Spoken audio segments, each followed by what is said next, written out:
Добрый день, дорогие друзья! Сегодня по вашему запросу я разбираю симптом кашель, коклюш с точки зрения новой германской медицины. И первый важный момент. При появлении кашля вас уже можно поздравить с наступившей фазой восстановления, потому что биологический смысл любого кашля – это устранение слизи, а слизь нагоняется у нас в фазе отека и исцеления. Единственный нюанс – если кашель затяжной или регулярно рецидивирующий, то, скорее всего, конфликт, который ему предшествовал, не разрешен до конца и находится в зависшем состоянии. Следующее, что важно знать. Если кашель поверхностный на уровне гортани, возможный запускающий конфликт здесь будет конфликт испуга или ужаса, когда что-то сильно напугало.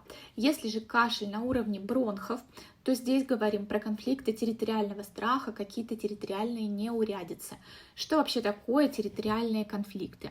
Это конфликты, связанные с нашей территорией. Дом, работа, партнер. В прямом и переносном смысле все то, что мы понимаем, воспринимаем под своей личной территорией.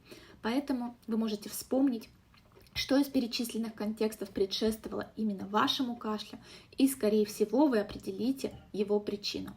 Если же данные контексты вам не откликаются и ваш симптом остается нерешенным, то это повод для личной консультации и исцеления. Будьте, пожалуйста, здоровы!